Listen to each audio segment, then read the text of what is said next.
శిలువ చాటుగా మరుపరుచుకోసాయా. మానవ మనసుతో కాకుండా నాయన నీ ఆత్మ ద్వారానే ప్రభువా నన్ను నడిపించండి. నన్ను నీ శిలువ చాటున మరుగు చేయండి నాయన. మీరే మాట్లాడండి, మీరే మహిమ పొందండి. మేము మాట్లాడితే ఎవరు కూడా వినరు అయ్యా. మీరు బిడ్డలతో మీరు మాట్లాడమని, వాళ్ళకి కావలసినటువంటి వర్తమానం దయచేయమని యేసు క్రీస్తు నామమున ప్రార్థించి వేడుకుంటున్నాను తండ్రి, ఆమె. మంచిది. దేవుని పరిశుద్ధమైనటువంటి నామానికి స్తుతులు స్తోత్రాలు చెల్లించుకుంటూ కూడి వచ్చినటువంటి మీ అందరికీ కూడా ప్రభు అయిన యేసుక్రీస్తు వారి యొక్క నామంలో పేరు పేరున నా యొక్క శుభాభివందనాలు నేను తెలియజేస్తున్నానమ్మా. అందరు బాగున్నారా? సరే, మంచిది. ఏది ఏమైనప్పటికీ దేవుడు మనలందరినీ కాపాడేటువంటి దేవుడు, కరుణించేటువంటి దేవుడు, ఆపదలలో నుండి ఆదుకునేటువంటి దేవుడు. అలాంటి దేవుణ్ణి మనం కలిగి ఉన్నాం. ఈరోజు పరిశుద్ధాత్మ దేవుడు మనకిచ్చినటువంటి వచనం వెంబడి వచనం, వాక్యం వెంబడి వాక్యం చదువుతుంటూ పోతుండగా 128వ వచనంలోనికి మనం వచ్చి ఉన్నాం. ఆ 129వ వచనం నుండి 136 వరకు మనం దేవుని యొక్క మాటలను మనం విందాం. ఇక్కడ అంటున్నాడు, నీ శాసనములు ఆశ్చర్యములు కావుననే నేను వాటిని గైకొనుచున్నాను. హల్లెలూయా. నిజంగా కూడా ఎంత అద్భుతకరుడు, ఎంత ఆలోచనకర్త, ఎంత బలవంతుడైనటువంటి దేవుడు. ఒక్కొక్కసారి ఈ మాటలన్నీ ఆలోచిస్తూ ఉంటే నిజంగా కూడా మానవుణ్ణి ఆయన కంటే కొద్దిగానే తక్కువ చేశాడు. హల్లెలూయా. ఆయన అంటున్నాడు ఇక్కడ, ఆయన శాసనములు, ఆయన మాటలు, శాసనములు, మాటలు, ఆజ్ఞలు ఇవన్నీ కూడా దేవుని యొక్క వాక్కు నుండి వచ్చినవి. అందుకే అంటున్నాడు ఇక్కడ, నీ శాసనములు ఆశ్చర్యములు. ఎంత ఆశ్చర్యములు అని అంటే, ఈ లోకములో ఎన్నో శాసనాలు బయలుదేరి ఉన్నాయి. కొన్ని రోజులు కాగానే మరుగైపోతాయి అవి. ఒక నాయకుడు ఒక శాసనం తీస్తాడు, ఇంకో నాయకుడు రాగానే ఆ శాసనాన్ని కొట్టివేసి ఆయన వేరే శాసనాన్ని రాస్తూ ఉంటాడు. హల్లెలూయా. ఎందుకంటే దేవుని యొక్క శాసనం ఒకసారి రాయబడ్డది ఏంటంటే దాన్ని ఎవరు కూడా తీసివేయలేరు.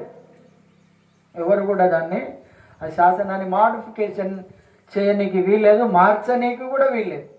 అందుకే అంటున్నాడు దావీదు భక్తుడు, అంటున్నాడు, ఎంత ఆశ్చర్యమయ్యా, ఎంత ఆశ్చర్యం. సూర్యుడిని కలుగునుగాక అంటే కలిగింది, అది ఆశ్చర్యమే. అది అంతే. ఇక చంద్రుని కలుగునుగాక అంటే కలిగింది, అది ఆశ్చర్యం. మరి మనం కూడా ఈ భూమి మీద ఎన్నో చేస్తున్నాం కదా మానవ రీతిగా. మన కుటుంబాలలో కూడా ఎన్నో చేస్తున్నాం. గవర్నమెంట్ వారు కూడా ఎన్నో కడుతున్నారు. అవన్నీ ఉంటున్నాయా? శాశ్వత కాలం ఉండవు. హల్లెలూయా. మనకున్నటువంటి టేప్ రికార్డరే కానీ, రేడియో కానీ, లేకుంటే చేతుకున్నట్టు వాచే కానీ, లేకుంటే ఇంకేదైనా కానివ్వండి, అది కొన్ని రోజుల తర్వాత రిపేర్ అయిపోతూ ఉంటుంది. ఇప్పుడు మా యాకూబు 5 సంవత్సరాలు అయిందట సెల్ తీసుకొని వాళ్ళ కొడుకులు అంటారట, అబ్బా ఇంత మంచి సెల్, ఇంత మంచిగా వాడినోని నేను ఒక్కనే చూస్తాను అంటారట వాళ్ళు. అంటే 5 ఏళ్ళకైనా పోయేదే, అది 6 ఏళ్ళకైనా పోయేదే. కానీ దేవుడు చేసినటువంటి శాసనాలు ఉన్నవి చూడండి, అవి ఎప్పుడు కూడా చెరిగిపోవు. ఆయన ఆజ్ఞలు ఒకసారి లిఖితములైనవి అని అంటే అది ఎప్పుడు కూడా ఆయన వాక్కు ద్వారా బాగు చేసేనని ఉన్నది. హల్లెలూయా. ఆయన వాక్యం ద్వారా బాగు చేసేటువంటి దేవుడు, వాక్యం ద్వారా సరిచేసేటువంటి దేవుడు, వాక్యం ద్వారా జీవాన్ని ఇచ్చేటువంటి దేవుడు, వాక్యం ద్వారా బ్రతికించేటువంటి దేవుడు, వాక్యం ద్వారా అనేకమైనటువంటి అద్భుత ఆశ్చర్యకార్యాలు చేసేటువంటి దేవుడు. ఆయన శాసనాలు, ఆయన చేసినటువంటి శాసనాలు ఆశ్చర్యములు అంటున్నాడు. అవి ఎంత ఆశ్చర్యం! ఎన్నో ఆశ్చర్య కార్యాలు చేశాడు దేవుడు, ఎన్నో అద్భుతాలు చేస్తూ ఉన్నాడు. కావుననే నేను వాటిని గైకొనుచున్నాను అంటున్నాడు ఇక్కడ. హల్లెలూయా! గైకొనాలి, దేవుని మాటలను గైకొను వారు ధన్యులు అని ఉన్న బైబిల్ గ్రంథంలో. ఏంటట కీర్తనగారు రాస్తున్నాడు, వాటిని గైకొను వారు ధన్యులు. గైకొనడానికి ధన్యత ఉండదు. ఆయన మాటలను మనం గైకొనాలి, ఆయన మాటలను మనం చెవిని పెట్టాలి, ఆయన మాటలను మనం ఖాతరు చేయాలి. హల్లెలూయా! ఎన్నో శాసనాలు వస్తూ ఉంటాయి, పోతాయి ఉంటాయి, కానీ పరిశుద్ధ గ్రంథంలో ఉన్నటువంటి శాసనాలు ఏది కూడా కొట్టివేయబడదు. ఆయన అంటున్నాడు, నేను ధర్మశాస్త్రాన్ని కొట్టివేయడానికి రాలేదు, కానీ ధర్మశాస్త్రాన్ని అనుసరించుటకే నేను ఈ లోకానికి వచ్చానని మాట్లాడుతున్నాడు. ఆయన కూడా ఏది కూడా ఆజ్ఞలు కొట్టేయలేదు. దేవుడు ఇచ్చినటువంటి 10 ఆజ్ఞలు, తన తండ్రి దేవుడు ఇచ్చినటువంటి 10 ఆజ్ఞలలో ఏ ఒక్క ఆజ్ఞ కూడా ఆయన తీసివేయలేదు. కాకపోతే ఇంకొక 2 ఆజ్ఞలు కొడతాయి కలిపినట్టుగా మనం చూస్తున్నాం. అందుకే అంటున్నాడు, కావున నేను వాటిని గైకొనుచున్నాను. మనం కూడా గైకొనాలి, మనం కూడా వినాలి. ఎంతో అద్భుతాలు, ఎన్నో ఆశ్చర్యకార్యాలు, ఎన్నో మహత్కార్యాలు చేసినటువంటి దేవుడు ఇక్కడ మాట్లాడుతున్నాడు. అందుకే దావీదు భక్తుడు అంటున్నాడు, నీ శాసనములు నాకు ఆశ్చర్యం. ఎంతో ఆశ్చర్యం. మనం అనుకుంటాం వండర్. 2వ వచనంలో ఏమంటున్నాడంటే, నీ వాక్యములు వెల్లడి అగుట తోడనే వెలుగు కలిగాను. హల్లెలూయా! ఆయన వాక్యాలట వెల్లడి. వెల్లడి అంటే లోపల ఉన్నాయి, బయటికి రాగానే వెలుగు వచ్చింది. హల్లెలూయా! చప్పట్లు కొడతాం. లోపల ఉన్నాయి, బయటికి రాగానే. దేవుడు ఈ లోకాన్ని ఫస్ట్ స్టార్టింగ్ చూసినప్పుడు ఏమి లేదు, అంత చీకటే ఉన్నదట. ఇదంతా మనకు తెలుసు కదా, అంత శూన్యము, అంత చీకటిగా ఉన్నది. ఆ చీకటిని ఏం చేసిండంటే ఆయన వేరుపరిచాడు. వెల్లడి, ఒక మాటతో వెల్లడి చేయగానే అవన్నీ ఏమైపోయినాయట, వెలుగు కలిగెను. వెలుగు ఆయన మాటలలో అంత, ఆయన వాక్యములు, ఆయన యొక్క వాక్యము. హల్లెలూయా!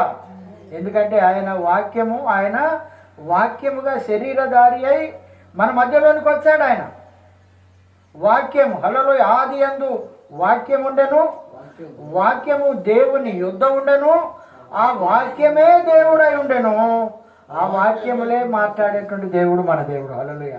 అందుకే అంటాడు, నీ వాక్యములు వెల్లడి అగుట తోడనే, వెల్లడి అగుట తోడనే, ఆయన మాటలు వెల్లడి అగుట తోడనే. అంతేనా? లాజరు బయటికి రా అన్నాడు. హల్లెలూయా! ఏమన్నాడు? లాజరు బయటికి రానగానే ఆగిన ఏమన్నా? అంత ప్రేత వస్త్రాలు కట్టినప్పటికీ కూడా వాటిని లేపుకొని ఆయన బయటకు వచ్చాడు. ఆయన ఆ కట్లను విప్పేయండి అన్నాడు. మాట్లాడుతున్నాడు ఆయన. హలో లాజరు బయటికి రా అనగానే బయటికి వచ్చాడు. ఆయన మాటలో శక్తి ఉన్నది. ఒక శతాధిపతి అతడు రాలేక తన కొంతమంది శిష్యులను పంపించాడు చాలా దూరం నుంచి. నా దాసుడు బాగలేడయ్యా, ఆయన అడిగితే మీరు చెప్పండి, నీవు నా ఇంటిలోనికి వచ్చుటకు నేను యోగ్యుడను కాను, కానీ నా దాసుడు అస్వస్థతగా ఉన్నాడు, అతన్ని బాగు చేయమను, ఒక్క మాట అతన్ని పలుకుమని చెప్పండి, ఒక్క మాట పలుకుమని చెప్పండి, ఇక్కడ నా దాసుడు బాగుపడగలని. అంత విశ్వాసంతో అక్కడికి పోయి ఆ శిష్యులందరూ, అతనికి ఉన్నటువంటి ఆ యొక్క సైనికులందరూ పోయి చెప్పినప్పుడు యేసుప్రభు అంటున్నాడు, ఇజ్రాయేలీలలో కూడా ఇంత విశ్వాసం నేను చూడలేదు. చప్పట్లు కొట్టకండి. నా దగ్గర ఉన్న వాళ్ళల్లో కూడా నేనంత విశ్వాసం చూడలేదు. ఎక్కడో నా గురించి విన్నటువంటి వ్యక్తి అంటే ఆయన మాటలో అంత శక్తి ఉన్నది. ఆయన మాటలో అంత శక్తి ఉన్నది అని గ్రహించి ఆ రకంగా ఒక్క మాట మాట్లాడగానే అతడు తన దాసుడు బాగుపడ్డాడు, తన కుమారుడు బాగుపడ్డాడు. మధ్యలో కొందరు కలిశారు, పోయిన వాళ్ళు మళ్ళీ తిరిగి వస్తున్నారు. ఏమయ్యా మనోడు మంచిగా ఉన్నాడా, మన శతాధి కొడుకు మన రాజు కొడుకు బాగున్నాడా? బాగానే ఉన్నాడా. ఎప్పటి నుంచి? నిన్న 1 గంట నుంచి. హల్లెలూయా. నిన్న 1 గంటకు వాక్యం ఇచ్చింది ఆయన. హల్లెలూయా. ఆయన వాక్యములట వెల్లడి అగుడతోటనే బయటికి రాగానే, వాక్యాలు బయటికి రాగానే వెలుగు కలిగాను. అవి తెలివి లేని వారికి తెలివి కూడా కలిగిస్తా ఉంటాయి. హల్లెలూయా.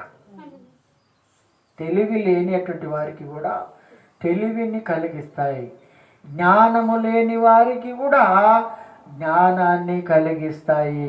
దేవుని యొక్క మాటలు జ్ఞానాన్ని కూడా కలిగిస్తాయని మాట్లాడుతున్నాడు ఇక్కడ. 131వ వచనములు అంటున్నాడు, నీ ఆజ్ఞల యందైన అధిక వాంఛ చేత నేను నోరు తెరిచి ఒగర్చుచున్నాను. హల్లెలూయా.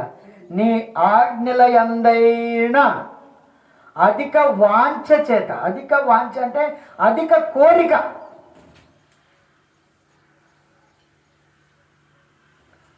వాంఛ అంటే కోరిక. అధిక వాంఛ, అధికమైనటువంటి వాంఛ. మన జీవితంలో బ్రతుకుతున్నామని అంటే ఆయన మీద మనం అంత వాంఛ కలిగి ఉండాలి. హల్లెలూయా. అందుకే అంటున్నాడు, నీ ఆజ్ఞల యందైన అధిక వాంఛ చేత నేను నోరు తెరిచి ఒగర్చుచున్నాను. హల్లెలూయా. ఒగర్చుచున్నాను అని అంటే ఒక్కొక్కసారి మనం కారం తింటా అంటే చాలా మంచిగా అనిపిస్తూ ఉంటుంది. ఏదో కొంత కలుతుంది, అలా పులుపు ఏదో ఒకటి కలగంటే నాకు తాటే మంచిగా అనిపిస్తుంది. కొద్దిగా అయిన తర్వాత ఏమవుతుంది నోరంతా అంటే దేవుని యొక్క మాటలు మన నోటిలో ఆ రకంగా ఉండాలి. పశువు అయితే నెమరు పెడుతుంది, పశువు అయితే నెమరు పెడుతుంది. కానీ మనము ఆయన అంటున్నాడు, నేను ఒగరుచుచున్నాను. ఒగరిస్తున్నాడు ఆయన మాటల కోసం, తప్పిస్తున్నాడు ఆయన మాటల కోసం, ఆయన శాసనాల కోసం తప్పిస్తున్నాడు. ఎప్పుడవుతుందని అందుకే ఇక్కడ మాట్లాడుతున్నాడు. ఒగర్చుచున్నాను, నీ నామమును ప్రేమించు వారికి నీవు చేయదగునట్లు నా తట్టు తిరిగి నన్ను కరుణింపు. హల్లెలూయా. నీ నామమును ప్రేమించేటువంటి వారికి, ఆయన నామమును ప్రేమించేటువంటి వారికి, ఆయన నామాన్ని మనం ఎప్పుడు కూడా ప్రేమించాలి. ఆయన నామానికి మనం విలువ ఇవ్వాలి. మనకి ఎన్ని ఉండనియండి, మనకి ఎన్ని అయినా ఉండనియండి, అన్నిటికంటే మిన్నగా ఆయన నామాన్ని, ఆయన పేరును, ఆయన ప్రఖ్యాతిని అంటున్నాడు. ఆయనను ప్రేమించు వారికి, నీ నామమును ఎవరైతే ఆయన నామాన్ని ప్రేమిస్తారో వారికి నీవు చేయదగునట్లు. హల్లెలూయా. చేయదగునట్లు, చేయకుండా కాదు, చేయదగునట్లు. ఒక కుష్టి వ్యాధిగ్రస్తుడు భయపడుకుంటా యేసు ప్రభు ఏది ధన్యతల కొండ మీద ఆయన ఉపదేశం చేసి బయటికి వస్తున్నటువంటి సందర్భంలో ఆ యొక్క ఒక గుండు చాటుకు భయం కూర్చొని, అయ్యా నువ్వు నన్ను ఎవ్వరి లోకంలో ఎవ్వరు ప్రేమిస్తలేరయ్యా, నువ్వు నన్ను ప్రేమిస్తావా అయ్యా అని అడుగుతున్నాడు. నేను నిన్ను ప్రేమిస్తున్నాను అన్నాడు. ఎప్పుడైతే ప్రేమిస్తున్నాను అనగానే నా కుష్టి వ్యాధిని బాగు చేయమనగానే వెంటనే అది కుష్టి వ్యాధి అయిపోయింది. హల్లెలూయా. ఎందుకంటే దేవుని ప్రేమించేటువంటి వారికి నన్ను వెలివేసినా పర్వాలేదు, నన్ను చంపినా పర్వాలేదు అని అనుకున్నాడు ఆయన. ప్రాణాలకు తెగించి కూడా అప్పుడు ఆ రోజులలో కుష్ఠవ్యాధిగ్రస్తులు మనుషుల దగ్గరికి రాకూడదు. అయినా యేసు ప్రభు దగ్గరికి తీసుకొని ఇతడు ప్రేమతో నా దగ్గరకు వచ్చాడు కనుక అతని దగ్గర తీసుకొని వెంటనే అతని కుష్టి రోగాన్ని బాగు చేసినట్టుగా చూస్తున్నాం. నువ్వు చేయగలవు అంటున్నాడు ఇక్కడ. నువ్వు చేయగలవయ్యా, నువ్వు నన్ను బాగు చేయగలవు, నువ్వు నన్ను స్వస్థపరచగలవు. అందుకే అంటున్నాడు, చేయదగునట్లు నా తట్టు తిరిగి నన్ను కరుణించుము. హల్లెలూయా. నా తట్టు తిరిగి నువ్వు కరుణించు, నా తట్టు తిరుగు, నా తట్టు. అందుకే అంటున్నాడు ఆయన. ఏమంటున్నాడు అనంటే, నీవు నా తట్టు తిరిగితే నేను నీ తట్టు తిరుగుతాను అంటున్నాడు ఆయన. మనం ఎవరి తట్టో తిరిగితే మన తట్టు తిరగడు ఆయన. నీవు నా తట్టు తిరిగితే నేను నీ తట్టు తిరుగుతా. హల్లెలూయా. ఎప్పుడు కూడా దేవుడు మాట్లాడేటువంటి మాటలు చాలా స్పష్టంగా ఉంటాయి, ఆయన ఆజ్ఞలు అంత స్పష్టంగా ఉంటాయి. అందుకే ఇక్కడ మాట్లాడుతున్నాడు, నా తట్టు తిరిగి నన్ను కరుణించుము, నా తట్టు తిరిగి కరుణించుము, కరుణించుము అని అడుగుతున్నాడు. ఎందుకంటే ఆయనను మనము కరుణించేటువంటి వారముగా మనం ఉండాలి, కరుణించుమని అడిగేటువంటి వారముగా మనం ఉండాలి. ఒక స్త్రీ, కనాను స్త్రీ ఒకతే వచ్చి ఆయన వెంటబడుతూ ఉన్నది. అయ్యా నా కుమార్తె చావ సిద్ధంగా ఉన్నది, దయ్యం బట్టి నానా రకాలుగా నన్ను బాధ పెడుతూ ఉన్నదయ్యా, ఆమెను బాగు చేయమని ఇక్కడ నుండి తమ్మడిపల్లి గ్రామం అంతా దాకా నడిచిపోతున్నది. శిష్యులు అతనితో ఉన్నారు. ఆమె వెంబడి అయ్యా అయ్యా ఏసయ్యా కరుణించయ్యా కరుణించయ్యా కరుణించా అంటే శిష్యులకే యాస్త వస్తూ ఉన్నది. అక్కడ శిష్యులకే యాస్త వస్తూ ఉన్నది. ఇది మత్తయి సువార్త 15వ అధ్యాయం ఉంటుంది. అయితే శిష్యులకు యాస్త వస్తూ ఉంటే అయ్యా ఒకసారి అట ఆమెను చూడయ్యా, ఆమె కనాను స్త్రీ అని చెప్పినప్పుడు ఆయన ఎటు చూశాడు? ఆమె వైపు తిరిగి చూశాడు. హల్లెలూయా. చప్పట్లు కొట్టండి. ఆయన మనస వైపు తిరగకపోతే మనకు అద్భుతాలు జరగవు. మనల్ని చూడాలి ఆయన. ఆయన అంటున్నాడు, పిల్లల రొట్టె తీసుకొని కుక్క పిల్లలకు వేయడం తగదు. పిల్లల రొట్టె తీసుకొని కుక్క పిల్లలకు వేయడం తగదు. ఎందుకంటే ఈమె ఎవరు ఉన్నానంటే కనాను స్త్రీ. కనాను స్త్రీ. ఈ కనానీయులు అనేటువంటి వాళ్ళు శపించబడ్డటువంటి వాళ్ళు. చాలా జాగ్రత్తగా వినండి. ఈ కనానీయులు అంటే మనం కూడా కొన్ని శాపాలతో మన కుటుంబాలలో కూడా అద్భుతాలు జరగవు, ఏ పని జరగదు. ఇవన్నీ వెనుకబాట్లే ఉంటాయి, శాపాలు అంటారు వాటిని. దేవుడు పెట్టిన శాపం ఎప్పుడు కూడా పోదు. ఎందుకంటే మళ్ళీ ఆయన దగ్గరికి వచ్చి ఎంతో పశ్చాత్తాపడి ఎంతో గోజాడితే తప్ప ఆ శాపం పోదది. కానీ ఆయన అంటున్నాడు ఇక్కడ, పిల్లల రొట్టె తీసుకొని కుక్క పిల్లలకు వేయొద్దు. ఎందుకంటే పిల్లలు ఇవ్వాలంటే నా జనాలు. హల్లెలూయా. నా పిల్లలకి ఇచ్చేది నేను నీకు ఇవ్వకూడదు అంటే స్త్రీ అంటున్నది, అయ్యా పిల్లలు తినే రొట్టె ముక్కలు కూడా బల్ల మీదకి వెళ్ళి పడే రొట్టె ముక్కలు కింద పడతాయి కదా, కుక్క పిల్లలు కూడా తింటాయి కదా, అలాంటి దాన్నయ్యా నేను అని మాట్లాడుతున్నారు. అలాంటి దాన్ని ఆమె ఎప్పుడైతే మాట్లాడిందో అప్పుడు అంటున్నాడు, అమ్మా నీ విశ్వాసము గొప్పది. హల్లెలూయా. నీ విశ్వాసము గొప్పది, నీవు కోరుకున్నట్టే నీ కుమార్తెకు జరిగింది. గట్టిగా చప్పలు కొట్టాడు. ఒకటే మాట, ఆయన దేవుడికి ప్రార్థన చేయలేదు, ఏమి చేయలేదు. ఆమె తట్టు తిరిగి చూసి ఆ అద్భుతము చేసినట్టుగా మనం చూస్తూ ఉన్నాం. అందుకే యాకోబు కూడా తన కుమారునికి చెప్పిండు, కనాను స్త్రీలలో నువ్వు ఎవరిని కూడా చేసుకోకూడదు. కనానీయులు మంచోళ్ళు కాదు. కానీ ఎప్పుడైతే ఏశావు ద్వేషించబడ్డాడో కావాలని ఆ యొక్క కనాను స్త్రీల్ని ఆయన చేసుకున్నాడు, దేశ దిమ్మరే వెళ్ళిపోయాడు. తర్వాత ఎంతైనా కానీ ఆశీర్వాదాలు అతడు పొందుకోలేదు. హల్లెలూయా. అందుకే ఇక్కడ మాట్లాడుతున్నాడు, ఏమంటున్నాడు అని అంటే, నా తట్టు తిరిగి నన్ను కరుణించుము. ఆయన మన తట్టు తిరిగి కరుణించాలి. అందుకే కరుణించవా యేసు కాపాడుమా, నీ అందుకున్నాను, నేను నీ కొరకు కనిపెట్టుచున్నాను. ఆకాశమందున్న ఆసీనుడా, ఆకాశమందున్న ఆసీనుడా, నీ కొరకు కనిపెట్టుచున్నాను, నేను నీ కొరకు కనిపెట్టుచున్నాను. హల్లెలూయా.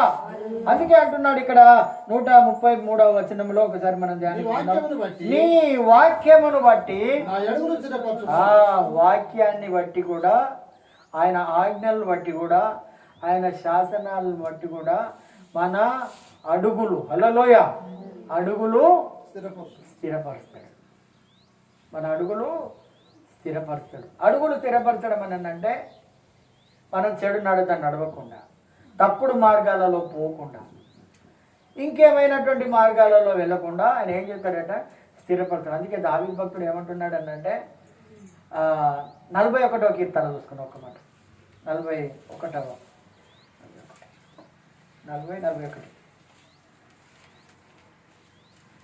40 మొదటి నుండి. యెహోవా కొరకు నేను సహనంతో కనిపెట్టుకుంటుని, ఆయన నాకు చెవియొగ్గి నా మొర్ర ఆలకించెను.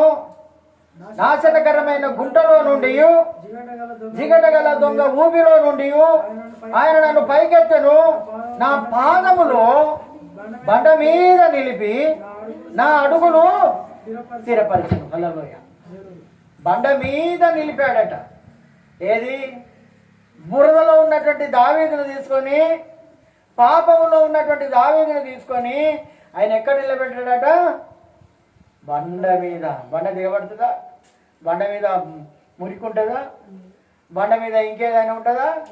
ఏది కూడా ఉండదు. అందుకే బండ మీద నిలబెట్టాడు. అంటే బండ మీద నిలబెట్టాడు అని అంటే క్రీస్తులో నిలబెట్టాడు. గట్టిగా తప్పలు పడదాం. క్రీస్తులో నిలబెట్టాడు. ఎందుకంటే ఆ బండ క్రీస్తే కాబట్టి, ఆ బండ క్రీస్తే కాబట్టి ఆయన అంటున్నాడు. ఇంకొక అధ్యాయంలో ఏమంటున్నాడు అనంటే, నా అడుగులు కొంచెమే తప్పానని ఉన్నది. హల్లెలూయా.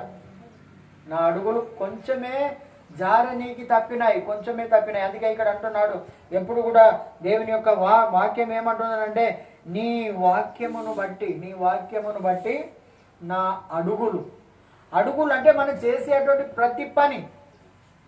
అడుగులు అంటే కేవలం అడుగులే అనుకోకండి. పరిశుద్ధాత్మ దేవుడు మాట్లాడేది ఏంటి? ఒక అడుగులే కాదు.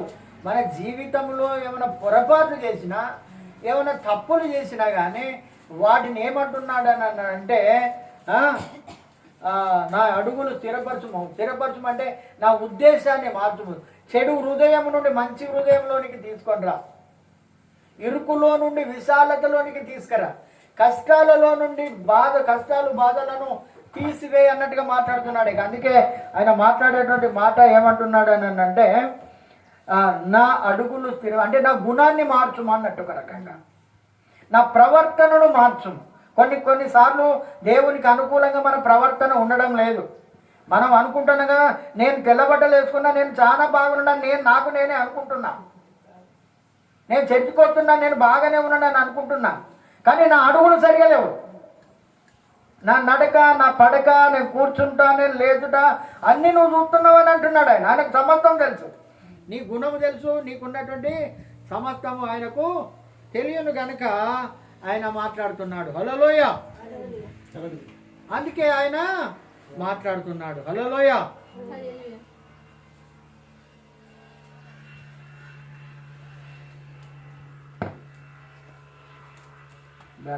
హల్లెలూయా. అయితే అంటున్నాడు ఇక్కడ, ఏ పాపమును నా అడుగులు స్థిరపరచు. ముందు అడుగులు స్థిరపడాలి. మన నడక సరి చేసుకోవాలి. మనలో ఉన్నటువంటి ఆ నడకను మనం ఏం చేయాలి? సరి చేసుకోవాలి. ఏంటంట? మొదటిగా మన అడుగులు. హల్లెలూయా. మన అడుగులను మనం ఏం చేయాలని అంటే సరి చేసుకోవాలి. మన అడుగులను మనము సరి చేసుకోవాలి.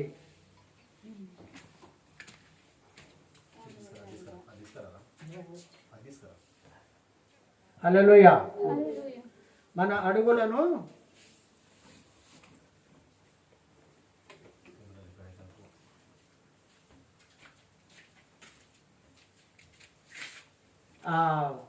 సొలొమోను రాస్తున్నాడు, నీవు దేవుని ఆలయంలోకి వెళ్ళినప్పుడు నీ ప్రవర్తన జాగ్రత్త చూసుకోవాలంటున్నాడు.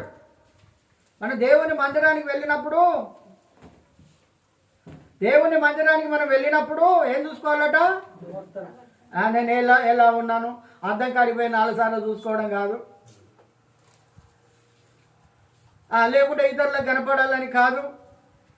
కానీ మన ప్రవర్తనను మనం ఏం చేయాలట? జాగ్రత్తగా చూసుకోవాలని పరిశుద్ధ లేఖనాలు తెలియజేస్తున్నాయి. అందుకే ఏమంటున్నాడంటే ముందుగా ఆయన అంటున్నాడు, నా అడుగులు స్థిరపరచు, ముందు నన్ను కడుగు. ఒక రకంగా చెప్పాలంటే ముందు నన్ను కడుగు. అందుకే 51వ కీర్తనలు అంటున్నాడు, అయ్యా నాలో పాపం పోవునట్లు బాగా కడగాయి అంటున్నాడు. నాలో పాపం పోవునట్లు ఏం చేయాలట? బాగా కడుగుమంటున్నాడు. ఇసోపుతో కడుగుమంటున్నాడు.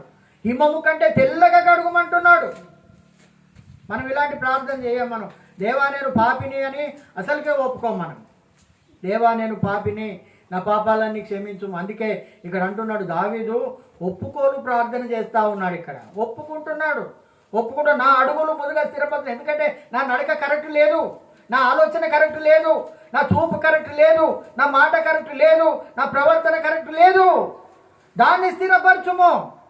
దాన్ని ఏమంటున్నాడనంటే నా అడుగులు ముందుగా స్థిరంగా ఉండునట్లు, నేను కదలకుండా ఉండునట్లు, పాపానికై పరిగెత్తకుండునట్లు, అబద్ధం కోసం, మోసం కోసం, చాడీల కోసం, అనేకమైనటువంటి వాటి కోసం నేను పోకుంటున్నట్లు నువ్వు ఏం చేయాలని అంటున్నాడు అంటే నీవు స్థిరంగా ఉంచు. అందుకే దావీదు ఇప్పుడు మనం చదువుకునే కీర్తనలో నా అడుగులు బండ మీద, ఎత్తైనటువంటి బండ మీద స్థిరపరిచేటువంటి దేవుడు, నిన్ను కదలకుండా చేసేటువంటి దేవుడు. ఎందుకంటే కొంతమంది కాలు ఇంట్లో ఆగుతుందా? ఒకప్పుడు నా కాలు అసలుకి ఆగకపోయేది ఇంటికాడ అలల్లయ్య. మన నిమ్మలమయ్యేంత వరకు ఆగపోయేది, ఎటో. నిజంగా కూడా దుష్టుడు మనలో ఉంటే నిజంగా మనం పిచ్చోని చేతిలో మనం ఉంటే వాడు ఇష్టం ఉన్నట్టు వాడుకుంటాడు మనలను కూడా. ప్రార్థన జీవితం లేకుంటే కూడా మనలను కూడా ఇష్టానుసారంగా వాడు మనం ఎడిపోతున్నామో తెలియదు, ఏం చేస్తున్నామో తెలియదు, ఏం మాట్లాడుతున్నామో తెలియదు, ఎక్కడ ఉంటున్నామో కూడా మనకు తెలియదు. అందుకే ఇక్కడ అంటున్నాడు, ఇక్కడ నా అడుగులు ముందుగా నన్ను స్థిరపరచు. అందుకే నన్ను ముందుగా కడుగు అంటున్నాడు. నా అడుగులు స్థిరపరచు. నాకు నెమ్మది లేదు, నా నడక మంచిది కాదు, నా పడక మంచిది కాదు, నా నడక కూడా మంచిదిగా. ముందుగా ఆయన అంటున్నాడు నా అడుగులే అన్నాడు, నా అడుగులు స్థిరపరచు. మన అడుగులు స్థిరంగా ఉండాలన్నట. స్థిరంగా ఉండాలి. స్థిరం అంటే కదలకుండా ఉండాలి. హల్లెలూయా. కదలకుండా ఏంటంట? కదలకుండా ఉండేటువంటి సియోను కొండ వాళ్ళే. హల్లెలూయా. సియోను కొండ కదలదు. హల్లెలూయా. అందుకే అంటున్నాడు. ఇంకొక మన కింది లైన్ మనం చదువుకుందాం. ఏ పాపమును నన్ను ఏలనీయకు. కింద మాట్లాడింది ఆ మాట అంతా. ఇక నా అడుగులు స్థిరపరచుమన్నాడు అక్కడ. మరి కిందికి రాగానే ఏమంటున్నాడు? ఏ పాపం, ఎన్నో పాపాలు ఉన్నాయి మనకు. ఒకటే కాదు, మనం బైబిల్ చదవకపోయినా పాపమే, మనం ప్రార్థన చేయకపోయినా పాపమే, ఇతరులను దూషించిన తప్పే, ఎలాంటి చెడు అభిప్రాయం కలిగి ఉన్న తప్పే, ఆలోచన పరంగానే కానీ, మాట పరంగానే కానీ, చేతల పరంగానే కానీ, నీ మనసు పరంగానే కానీ. అందుకే యేసుప్రభు చెప్పాడు ఏంటి దొరికేనా? నీ కంటిలోనే పేద దూలాన్ని పెట్టుకొని ఇతరుల కంటిలో ఉన్నటువంటి, నీ సహోదరుని కంటిలో ఉన్నటువంటి నలుసును చూస్తున్నావా అని అడిగాడు ఆయన. ఎందుకంటే మనలోనే ఉంటుంది. హల్లెలూయా. మనలోనే ఉంటుంది ఆ పొరపాటు. అందుకే ఏ పాపము చేయకుండా. అందుకే 19వ కీర్తనలో ఒక మాట మాట్లాడుతున్నాడు దావీదు.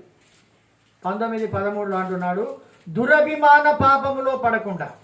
ఎలాంటి పాపం అట చూడండి ఒకసారి.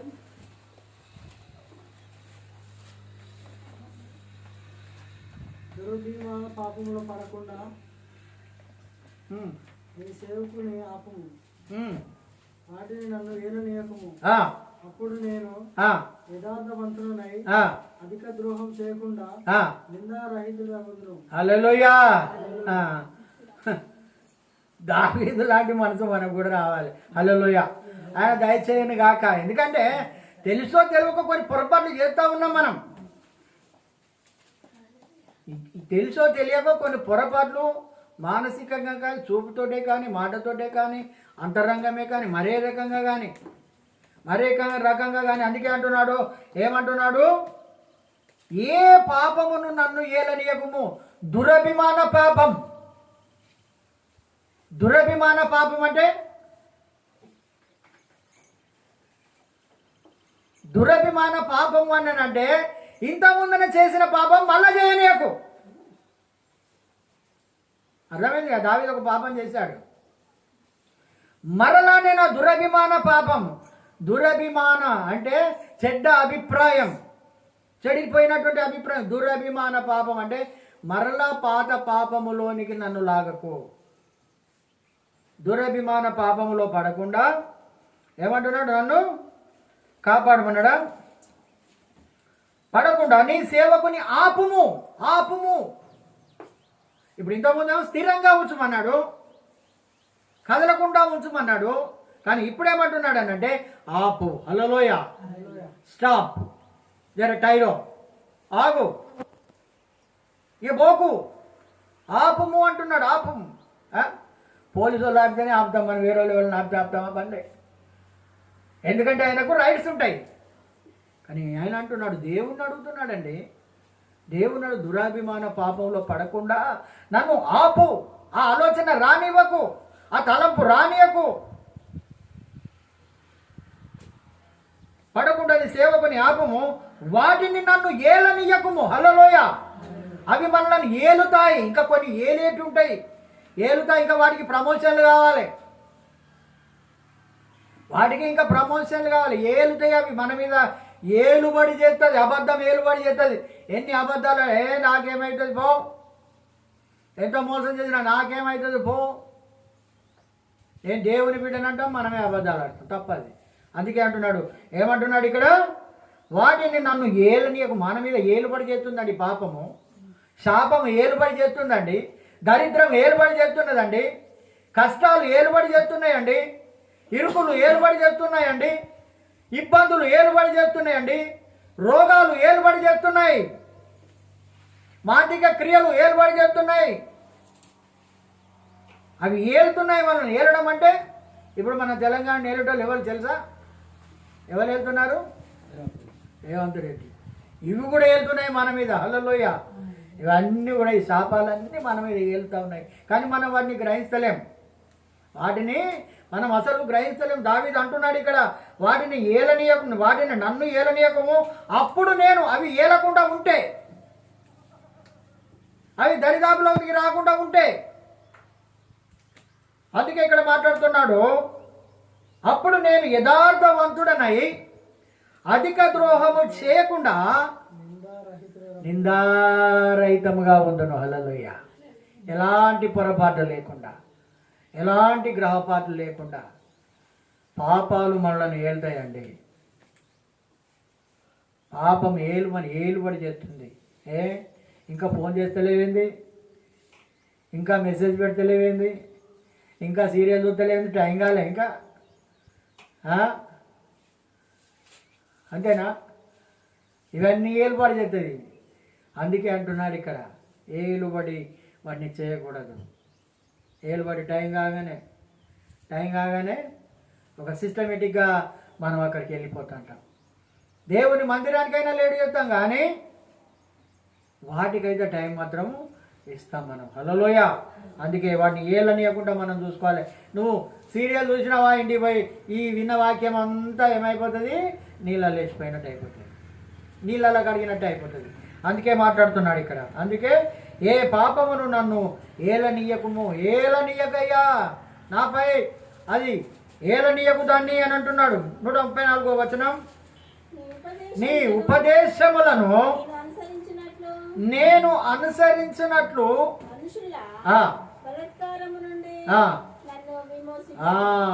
నీ ఉపదేశములను నేను అనుసరించినట్లు. నువ్వు దేవుని వాక్యం వింటే ఏదో డిస్టర్బ్ అవుతుంటుంది. ఏ అక్కని వస్తుంది, చెల్లి అని వస్తుంది, లేకుంటే ఓ ఫోన్ అని వస్తూ ఉంటుంది. నువ్వు దేవుని మాటలు ఆలోచించినప్పుడు, దేవుని ప్రార్థన చేసుకున్నప్పుడు, ఇలాంటివి జరుగుతూ ఉంటాయి. అందుకే ఇక్కడ మాట్లాడుతున్నాడు, ఇక్కడ నీ ఉపదేశములను నేను అనుసరించున్నట్లు అనుసరించాలి. అనుసరించుదామని అనుకుంటే నేను దేవుడి కోసం ఏదో ఒకటి చేద్దామంటే ఏదో ఒకటి అడ్డం పడుతుంది అంటాం. మనం ఏదో ఒకటి చేద్దామని అనుకుంటే ఏదో ఒకటి అడ్డం పడుతుంది. మేము కూడా వాక్యం చదువుదామని ముచ్చట పెట్టుకోని ఎవరో వచ్చి ముచ్చట పెడతాంటారు. ఇక్కడికి వచ్చి పిలిచినట్టే రమ్మన్నట్టుగానే. ఆయన ఉపదేశాన్ని మనం చదువుదామని అనుకున్నప్పుడు, ఆయన ఉపదేశాన్ని మనం విందామని అనుకున్నప్పుడు, లేకుంటే ఒక ఫోన్ అన్న వస్తుంది. ఏదో పనికిరాని పోలు, అక్కర్రాని పోలు కూడా మనకు వస్తాయి. అందుకే ఇక్కడ మాట్లాడుతున్నాడు, నీ ఉపదేశంలో నేను అనుసరించాలి. అనుసరించాలి అంటే నేను పాటించాలి. ఒకటి చెప్పాడు, హల్లెలూయా, ఒకటి చెప్పాడు, ప్రతి ఆదివారం నా సన్నిధిలో కనపడాలి అని అన్నాడు. ఆయన నా సన్నిధిలో మీరు కనపడాలి అన్నాడు. సన్నిధిలో మన కోసం చూస్తూ ఉంటాడు ఆయన. మనకు తెలియదు కానీ ఆయన తప్పకుండా మనల్ని చూస్తూ ఉంటాడు. ఆయన సన్నిధికి వచ్చి, మన సన్నిధికి వచ్చి, ఆయన మన సన్నిధిలోనికి వచ్చి, ఈ సన్నిధిలోనికి వచ్చి మనల్ని ఒక్కొక్కరిని పరీక్ష చేసి చూస్తాడట. ఆయన నీ హృదయం ఎట్లున్నది, నువ్వెట్లున్నావు, అప్పుడు మనల్ని ఆశీర్వదిస్తాడట. హల్లెలూయా. చూడండి, ఒక మాట ఆయన సన్నిధి గురించి ఒక మాట చూసుకుందాం. మనం నిర్గమకాండం అనుకుంటా, చివరి అధ్యాయం 20వ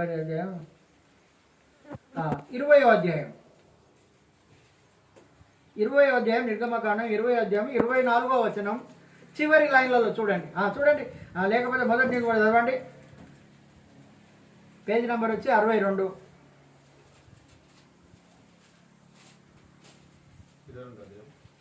20వ అధ్యాయం 24వ వచనం.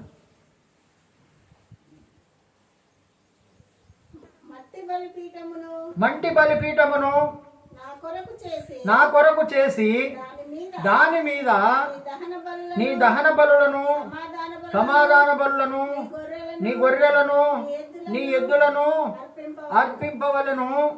నేను నా నామము జ్ఞాపకార్థముగా నుంచు ప్రతి స్థలములోను నీ యొద్దకు వచ్చి నిన్ను ఆశీర్వదిస్తా. గట్టిగా చెప్పాలి కొడదామంటే మన దగ్గరికి దేవుడే వస్తాడండి. ఆయన సన్నిధికి వస్తే నువ్వు ఎక్కడికో వెళ్ళవలసినటువంటి పని లేదు. కానీ అంటున్నాడు ఇక్కడ, ఏమంటున్నాడు అనంటే, నువ్వు ఒకటి మట్టి బలిపీఠం నాకు ఒకటి కట్టాలి. ఆ మట్టి బలిపీఠం అంటే ఎవరో కాదు, మనమేనండి. మంటి శరీరం ఇది ఒక బలిపీఠం. మనలో ఉన్న తప్పులు, పొరపాట్లు, పాపాలన్నీ ఏం చేయాలట, ఆ దహన బలి మీద ఏం చేయాలి, అర్పించాలి. ఆ దహన బలి మీద అవన్నీ కూడా అర్పిస్తేనే, నీ పాపాలని నువ్వు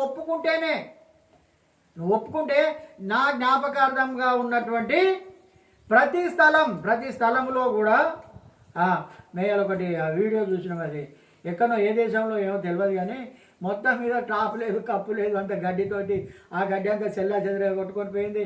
అటింత కొట్టుకుపోయింది, ఇటింత కొట్టుకుపోయింది. వాళ్ళు ఆరాధన ఎంతో సంతోషంతో చేస్తున్నారు, ఎంతో ఆనందంతో చేస్తున్నారు. హల్లెలూయా. వారి మధ్యలో కూడా ఆయన సన్నిధి ఉంటుంది. వారి దగ్గర కూడా వస్తాడు. జ్ఞాపకార్థంగా ఉన్నటువంటి స్థలం అది, జ్ఞాపకార్థంగా ఉన్నటువంటి స్థలం. ఇప్పుడు దీన్ని చూసి రోడ్డు పంట పెట్టాలి ఏమంటారండి, ఇది చర్చ్ అంటారు. ఇది అది జ్ఞాపకార్థంగా ఉంటుంది. హల్లెలూయా. జ్ఞాపకార్థంగా ఉన్నటువంటి ఈ స్థలములోని నుంచు ప్రతి స్థలములోను, ఎక్కడ ఏ చర్చ్ ఉన్నా, ఏ దాంట్లో ఉన్నా కానీ ఆయన అంటున్నాడు, నీ యొద్దకు వచ్చి నిన్ను ఆశీర్వదించదను. హల్లెలూయా. మన దగ్గరకు వచ్చి ఆశీర్వదిస్తాడండి. అది ఏ రకంగా ఆశీర్వదిస్తాడు అంటే ఒక సాదృశ్యం చెప్తాను నేను. హల్లెలూయా. 18 సంవత్సరాల నుంచి నడుము వంగిపోయిన ఆమె గురించి మనందరూ తెలుసు కదా. ఆమెట దేవాలయమును విడవకుండా వస్తూ ఉన్నదట. ఏంటట, ఒక్కరోజు కూడా ఆబ్సెంట్ వస్తూ ఉన్నది. ఇది లూకా సువార్త 7 లేక 8 అధ్యాయాలలో ఉంటుంది. ఒక్కరోజు కూడా ఆబ్సెంట్ కాకుండా నడుము వంగిపోయి ఆమె వస్తూ ఉన్నది. యేసు ప్రభట చూసిండట. హల్లెలూయా. ఏంటిది, ఇప్పుడు మనం అనుకున్నాగా, నన్ను జ్ఞాపకార్థంగా ఉన్నటువంటి ప్రతి స్థలంలోనికి నేను వచ్చి నిన్ను ఆశీర్వదిస్తానంటున్నాడు. నిన్ను దొరికింది ఎవరికన్నా? లూకా సువార్త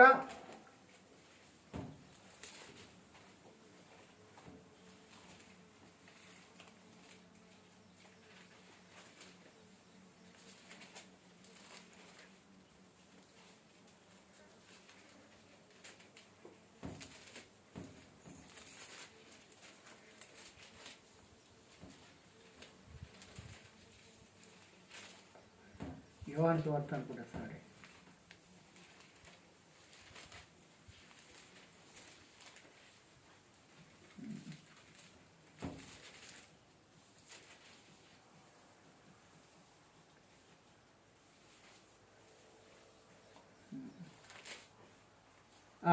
పదమూడో అధ్యాయం, లూకా సువార్త 13వ అధ్యాయం. 18 ఏళ్ల నుండి బలహీనపరచు దయ్యం పట్టిన ఒక స్త్రీ అచ్చట ఉండెను. ఎక్కడ? మందిరంలో ఉంది. మందిరంలో ఉంది. ఆమె నడుము వంగిపోయి ఎంత మాత్రమును చక్కగా నిలబడలేక ఉండెను. హల్లెలూయా. మనం అనుకుంటున్నాం కానీ మనం చక్కగా నిలబడతలేము దేవుని దగ్గర.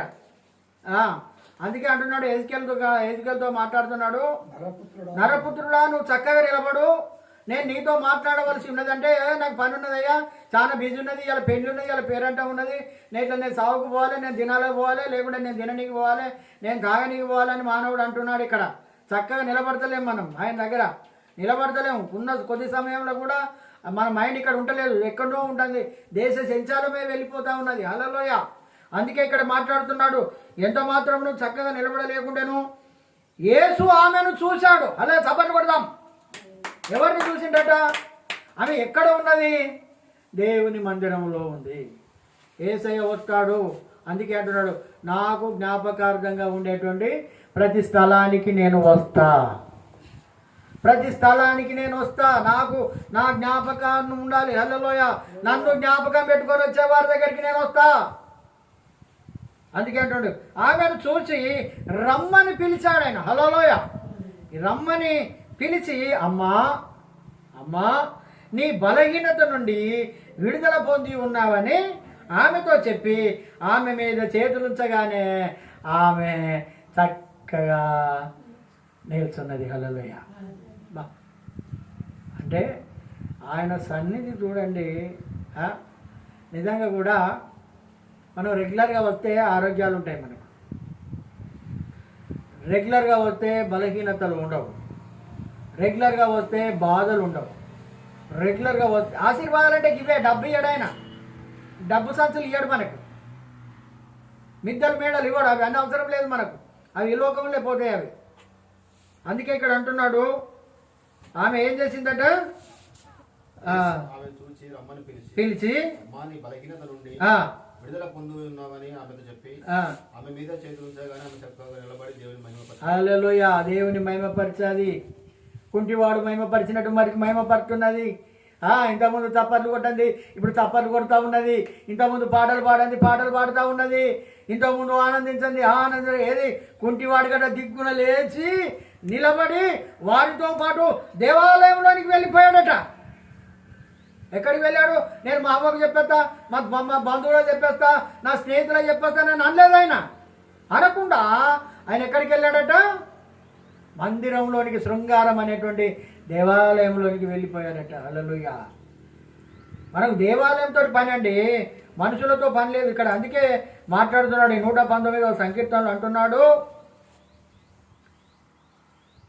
నీ ఉపదేశంలో నేను అనుసరించున్నట్లు నన్ను విమోచించు. మనుషులు ఎంతో బలత్కారం. ఇవాళ ఒక్కనాడు పోకుంటే ఏంది? మొన్న మా అల్లునోళ్ళు అన్నట్టాడు, ఎవరికైనా చెప్పరాదు ఇవాళ ఒక్కనాడు పోకుంటే. ఎంత ఈజీగానే అంటే అంత ఈజీగా చేసేస్తాను వాళ్ళు. ఇవాళ ఒక్కనాడు. మరి ఒక్కనాడు ఉండి మనం ఏమైనా కట్టెలు పాలు కొట్టేది లేదు అక్కడ, లేకుంటే బావి పూడికే తీసేది లేదు అక్కడ, ఇంకేం చేసేది లేదు అక్కడ. ఎక్కడ ఉండి చేసేది ఏంటిదని అంటే వండే అంతవరకు దాకా కుండను చూసుకుంటూ ఉండి, అది వండినాక తినేటోళ్ళు తిని పాడుకుంటోళ్ళమే మనవాడ. అందుకే ఇక్కడ మాట్లాడుతున్నాడు, ఇక్కడ మనుషుల బలత్కారం నుండి నన్ను విడిపించుము. ఓసారి మనం చచ్చిపోతుంటే ఏం పోతావురా, మళ్ళీ వచ్చే వారం పోదురా, ఇలా నువ్వు ఒక్కదాని, ఇలా ఒక్కరోజు నువ్వు పోకుంటే ఏం కాదంటారు మన వాళ్ళు. ఇలా ఒక్కరోజు పోకపోతే ఏం కాదు, మరి దేవుని దృష్టిలో ఆబ్సెంట్ కావద్దు. 18 సంవత్సరాల నుంచి ఆ తల్లి వస్తున్నది, ఒకరోజు కూడా ఆబ్సెంట్ లేదు, ఒకరోజు కూడా ఆబ్సెంట్ లేదు. విడువక వస్తుందట, ఎడబాయకుండా వస్తుందట మందిరానికి. ఆమె కోసమే వచ్చాడు యేసయ్య. హల్లెలూయా. వస్తాడండి. 18 సంవత్సరాలు బేతెస్తా కోనేటి దగ్గర కూడా పడి ఉన్నాడు. 38 సంవత్సరాలు పడి ఉన్నటువంటి వాడి దగ్గరకు వచ్చాడండి. ఏమయ్యా, నువ్వు స్వతపడాలని అనుకుంటున్నావా, నువ్వు బాగుపడదామని అనుకుంటున్నావా అని అనగానే అంటున్నాడు, అయ్యా ఆ నీళ్లు కదిలించినప్పుడు నన్ను ఎవరు కూడా తీసుకుపోయేటోళ్ళు లేడంటున్నాడు. వాడు తప్పించుకుంటున్నాడు. లే, ఇంకెంతకాలం పడుకుంటావు, లే నీ పరుపును ఎత్తుకొని పోవాలి. కానీ దర్జాగా పరుపును ఎత్తుకొని ఆయన వెళ్ళిపోతూ ఉన్నాడు. ఆయన వచ్చే దేవుడు అండి మన దగ్గరికి, మనతో ఉంటాడు ఆయన. హల్లెలూయా. మనతో ఉండకపోతే ఇంత సైలెంట్, పిన్ డ్రైవ్ సైలెంట్గా మనం ఉండలేం. మనం తప్పకుండా ఆయన అంటున్నాడు ఇక్కడ, ఆయన ఉపదేశం వినాలి, ఆయన మాటలను వినాలి. ఒక శతాధిపతి బంట్రోతులను పంపించాడు. ఆయన ఎక్కడున్నా తీసుకొని రావాలని 2 మనుషులను పంపించాడు. ఆయన ఎక్కడున్నా యేసు ప్రభుని తీసుకొని రావాలని 2 మనుషులను పంపిస్తే యేసు ప్రభు ప్రసంగిస్తున్నాడు. హల్లెలూయా. ప్రసంగం చేస్తున్నాడు. ఆయన మాటలకు వాళ్ళు ఆశ్చర్యపడ్డారు. ఆశ్చర్యపడి చేతులు కట్టుకొని మళ్ళా అక్కడికి పోయిన తర్వాత, ఏమయ్యా ఒకటి చేతులు వచ్చిండు, యేసు ప్రభుడి యేసుని తీసుకొస్తానని పోతిరిగా అంటే, అయ్యా నీ దండం పెడతా. కానీ ఆ మనుషుడు మాట్లాడినట్టు ఈ భూలోకంలో ఎవరు కూడా మాట్లాడలేదయ్యా. ఆయన మాటల్లో, ఆయన ఉపదేశంలో అంత శక్తి ఉన్నదయ్యా. అరే అరే అరే అరే మీరు కూడా మోసపోయినారా అని అంటున్నాడు. ఆయన ఉపదేశము మనం వినాలి. హల్లెలూయా. దేవుని వాక్యాలు మనము బాగా వినాలి. అందుకే అంటున్నాడు, ఏమంటున్నాడు ఇక్కడ, నీ ఉపదేశంలో నేను అనుసరించినట్లు మనుషుల బలత్కారము నుండి నన్ను విమోచించు. మనుషులు బలత్కారం చేస్తున్నారండి, నీ మాటలు వినకుండా, నీ మందిరానికి పోకుండా చేస్తున్నారు మనలను. పోతావు పోతావు పోతావు గామెలాక అయితే నీ సంగతి తెలుస్తుంది ఆగంటారు ఇప్పుడు. అందుకే అంటున్నారు ఇక్కడ, అందుకే అంటున్నాడు ఇక్కడ, ఏమంటున్నాడు, నన్ను విమోచించు. మనుషులు బలత్కారం చేస్తున్నారు నన్ను, నీ సన్నిధానికి పోకుండా వాళ్ళని విమోచించు, వాళ్ళని విడిపించమంటున్నాడు. నీ సేవకుని మీద నీ ముఖకాంతి ప్రకాశింపజేయము. హల్లెలూయా. నీ సేవకుని మీద, సేవకుని మీద వింటారు, అందరు వింటారా? సేవకుని మీద ఏం కావాలంట? ఆయన ముఖకాంతి కనుక మన మీద పడితే, చాలా జాగ్రత్త వినండి ఈ మాట, మన మీద పడితే నువ్వు ఎన్ని అబద్ధాలు ఆడింది ఆయనకు బయటికి తెలిసిపోతాయి. ఆయన నువ్వెంత మోసం చేసింది బయటికి తెలిసిపోతుంది, నువ్వెన్ని దొంగతనాలు చేసింది బయటికి పోతుంది, నువ్వెన్ని చాడీలు చెప్పింది బయటికి పోతుంది, నువ్వు ఏం చేసింది బయటపడుతుంది. ఎందుకంటే మన యొక్క రహస్య పాపాలు ఆయన వట్టిగానే అంటలేడు దావీదు, ఏదో వాక్యం వట్టిగానే ఇక్కడ రాసిపెట్టలేదు ఇక్కడ. అందుకే అంటున్నాడు, ఏమంటున్నాడు అని అంటే, నీ సేవకుని మీద నీ ముఖకాంతి, నీ ముఖకాంతి. చూసుకుందాం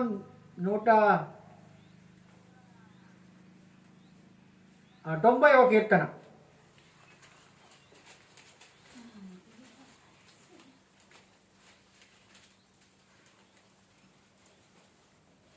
ఎనిమిదో వచనం. మా దోషములను నీవు నా ఎదుట ఉంచుకొని నీవు నీ ముఖ కాంతిలో మా రహస్య పాపములు కనపడుతున్నాయి. మళ్ళా చదువు. మా దోషములను నీవు నా ఎదుట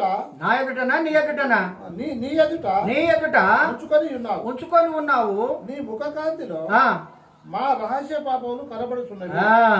ఆయన ముఖ కాంతి కనుక మనలో ఒకసారి టార్చలేడు పట్టిండు అనుకో, నువ్వెంత కోపగుండువో, నువ్వెంత ఓర్వలేనివో, నువ్వెంత దరిద్రునువో, నీదంతా బయటపడుతుంది ఆయనకు. ఆయన ముఖకాంతి కనుక మన మీదకి వచ్చిందండి. హల్లెలూయా. మోసాట రాతి పలకలు పట్టుకొని వస్తున్నాడట. పట్టుకొని వచ్చేటప్పుడు ఆయన ముఖమాట ప్రకాశించిందట. హల్లెలూయా.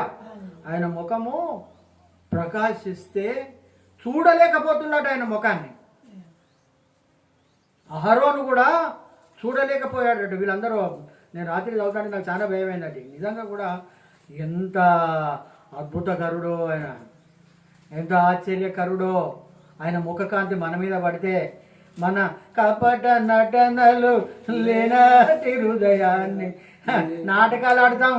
ఎవరికి తెలియకుండా, భర్తకు తెలియకుండా, భార్యకు తెలియకుండా, పిల్లలకు తెలియకుండా, తల్లిదండ్రులకు తెలియకుండా, యారాలకు తెలియకుండా, ఇంటి పక్కలకు తెలియకుండా, ఎటు తెలియకుండా చేసేటి అని ఒక్కసారి ఆయన ముఖకాంతి కనుక మన మీద పడ్డది అనుకో, ఇక్కడ దాకా రాడు ఆయన, అక్కడనే రికార్డు చేసుకుంటాడు. అక్కడనే రికార్డ్ అయిపోతుంది. ఏమున్నది అక్కడ కనపడుతుంది ఆయనకి అక్కడ. అందుకే అంటున్నాడు, నీ యొక్క ముఖకాంతిని ప్రకాశింపజేయి. కానీ ఇంకొక మాటలు ఏమంటున్నాడు ఎరికేనా? నాలో ఏ పాపం ఉన్నదో, ఏ దోషం ఉన్నదో నువ్వు కనుక కనిపెడితివా అంటే నేను బ్రతకలేనయ్యా, నేను బ్రతకలేను. నీ ముఖకాంతి, ఆయన ముఖకాంతి కనుక మన మీద పడ్డదంటే హల్లెలూయా. అందుకే ఏమంటున్నాడనంటే మోసేనంటున్నాయా, ఇంతకాలం నీ మాటలు వింటున్నా, ఇంతకాలం నువ్వు ఎడి చెప్తే నేను గడే చేస్తున్నా, ఒక్కసారి నేను చూడాలన్న ఆశ ఉన్నదే అన్నాడు. ఒకసారి నేను చూడాలని ఆశ ఉన్నది అని అంటే ఏమంటున్నాడనంటే, మోసే నువ్వు నన్ను చూస్తే బ్రతకవు, హల్లెలూయ. కాకపోతే అక్కడ బండ ఉన్నది, ఆ బండ సందులోనికి నేను వెళ్తా, అప్పుడు ఏం చెప్తాడు ఆయన? అరచేయిని అడ్డు పెడతాడు ఆయన కనపడకుండా. ఆయన ఒక వీపును మాత్రం చూసిండు కానీ ఆయన ముఖాన్ని చూడలేదు, హల్లెలూయ. ఎందుకంటే ఆయన ముఖంలో ఉన్నటువంటి నీడ మన మీద పడితే, దావీదు అంటున్నాడు, అందుకే నీ ముఖకాంతి ప్రకాశింపజేయి, నా మీద ప్రకాశింపచేయి. ఇంకేమైనా మచ్చ మరక డాగు ఉందో ఏమో నాలో, ప్రకాశింపజేయుము, నీ కట్టడలను నాకు బోధించుము, హల్లెలూయ. అందుకే ఇక్కడ ఈ 9వ అధ్యాయంలో అంటున్నాడు, నీ ముఖ కాంతిలో నా రహస్య పాపములు కనబడతాయి. మనం రహస్యంగా చాటుగా చేసింది కూడా ప్రతి ఒక్కటి కూడా కనపడుతుంది. కాబట్టి ఆయన ఇక్కడ అంటున్నాడు, ముఖ కాంతి ప్రకాశింపచేయుము. కాకపోతే టెస్ట్ పెట్టు, లేకుంటే యాకోబు నాతో యాకోబుని అడుగు, లేకుంటే మా అక్క ఉన్నది మా అక్కని అడుగు, మా చెల్లి ఉన్నది మా చెల్లిని అడుగు, లేకుంటే అవ్వ మీద ఒట్టు, అయ్య మీద ఒట్టు, అందరి మీద ఒట్టు. గది దేవుని దగ్గర నడవదు అక్కడ, హల్లెలూయా. ఒకసారి ఆయన తీర్పిడేసినంటే ఇక్కడ డాక్టర్లో దొరకపోవచ్చు నీ రోగము, లేకపోతే నీ ఇంజనీర్లకు, లేకపోతే సైంటిస్టులకు తెలియనటువంటి రోగము ఒక్కసారి ఆయన వేసిందని అంటే టోటల్ బయోడేటా బయటపడుతుంది. అందుకే అంటున్నాడు దావీదు, ఒక్కసారి ప్రకాశింపజే. ఎందుకైనా మంచిది. ఇప్పుడు ఒకసారి దవాఖాన పోతాం, నీకు బీపీ లేదా, షుగర్ లేదంటే ఒక్కసారి చూడండి డాక్టర్ గారు, ఒకసారి చూడు. మనకు తెలిసిన అయితే గట్లే మాట్లాడతాం కదా, ఒకసారి చూడండి. ఆయన కూడా అంటున్నాడు, ఒకసారి చూడయా, నీ ముఖకాంతి ఒక్కసారి నా మీద ప్రకాశింపజేయి. నేను అప్పట్లేకనే ఎవరునో ఇప్పుడు ఎట్టునో, ఏదో నాలో మోడిఫికేషన్ వచ్చిందో ఏమో, ఒకసారి చూడయ్యా అంటున్నాడు. ప్రకాశింపజేయము, నీ కట్టడలను నాకు బోధించుము, ఇంకా నీ కట్టడలు, నీ శాసనాలు ఇంకా నాకు బోధించుము, బోధించుము, బోధించుము అంటున్నాడు. నేను నేర్చుకుంటానని అంటున్నాడు. చివరి వచనం, జనులు నీ ధర్మశాస్త్రము అనుసరింపకపోయినందుకు నా కన్నీరు ఏరులై పారుతుందట, హల్లెలూయ. ఏంటట? జనులందరూ ఏమనుసరిస్తలేరట?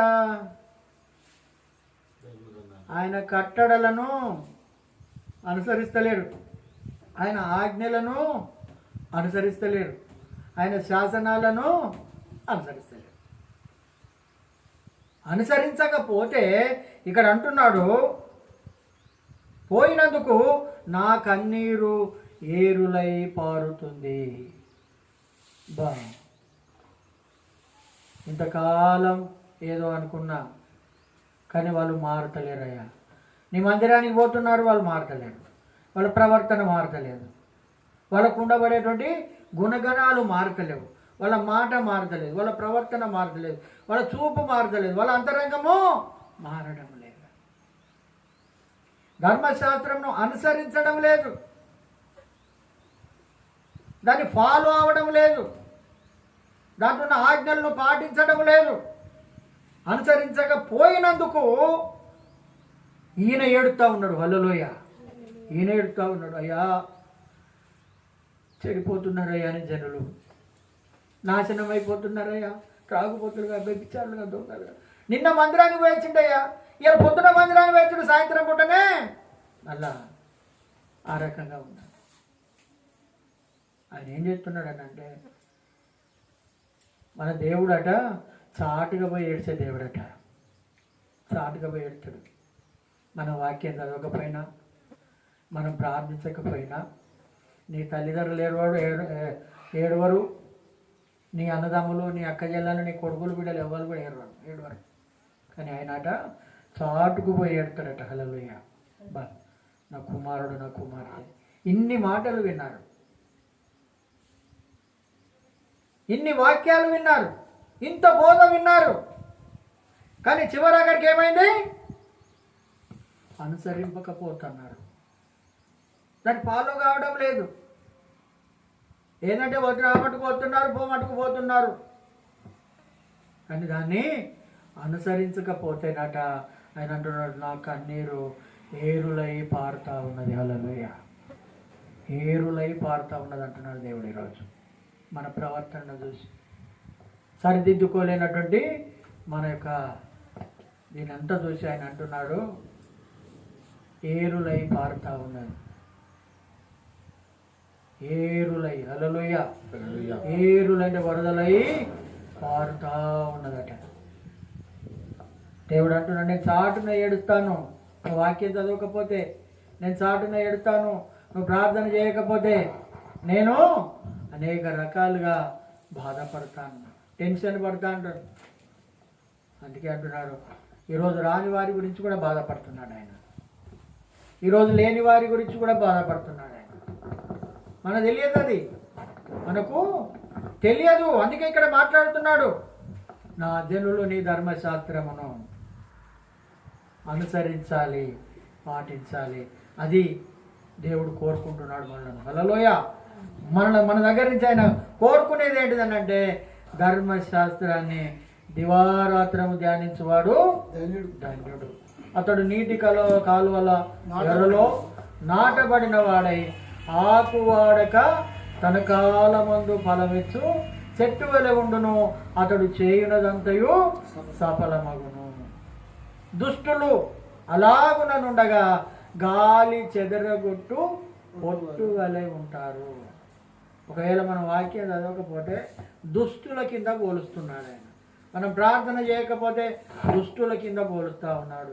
మన మందిరానికి గైరాజరైనప్పుడు దుష్టుల కింద పోతున్నాడు. గాలి చెదరగొట్టు పొట్టు వలె. హల్లెలూయా. గాలి చెదరగొట్టు పొట్టు వలె. హల్లెలూయా. ఆ విధంగా ఉంటారట. అందుకే అంటున్నాడు, దావీదు రాసినటువంటి ఇన్ని మాటలు ఎంత జ్ఞానంతో రాశాడు, ఎంత తెలివితో రాశాడు, ఎంత పగడ్బందీగా రాశాడో ఒకసారి మనం నెమరు వేసుకున్నట్టయితే నిజంగా కూడా ఎన్నెన్నో ఇంకా లోతైన మర్మాలు చాలా ఉంటాయి బైబిల్ గ్రంథంలో. మనకు అర్థం కాని కూడా చాలా ఉంటాయి. అందుకే దేవుడు అంటున్నాడు, హల్లెలూయా. అందుకే దేవుడు అంటున్నాడు, నాకు జ్ఞాపకార్థంగా ఉన్నటువంటి ప్రతి స్థలంలోనికి వచ్చి నేను నిన్ను ఆశీర్వదిస్తాను, నేను నిన్ను ఆశీర్వదిస్తాను. 18 సంవత్సరాలుగా నడుము వంగిపోయినటువంటి ఆ స్త్రీని చూసి రమ్మని చెప్పి, అమ్మ నువ్వు చక్కగా నిలబడమనగానే ఆమె నిలబడి దేవుణ్ణి మహిమపరిచినట్టుగా కూడా మనం చూస్తూ ఉన్నాం. ఎన్నో లోతులు, పొరపాట్లు మన జీవితాలలో ఉంటాయి. మనం దేవుణ్ణి అడగాలి ఎప్పుడు కూడా, దేవా నేను పాపిని, నా పాపాలన్నీ క్షమించండి, మరలా ఆ పాపం చేయకుండా, మరలా అబద్ధం ఆడకుండా, మరలా మోసం చేయకుండా నన్ను కాపాడు ప్రభు అని మనం ప్రార్థన చేసినట్టయితే తప్పకుండా ఆయన మాటలు వినేటువంటి వారముగా, ఆయన స్వరం వినేటువంటి వారముగా, ఆయనతో మనం నడిచేటువంటి వారముగా ఉన్నట్టయితే దేవుడు అన్ని విషయాలలో మనకు తోడుగా ఉండి నడిపించును గాక, సమృద్ధిని దయచేయును గాక. మంచిది. నీ వాక్యమే నన్ను బ్రతికి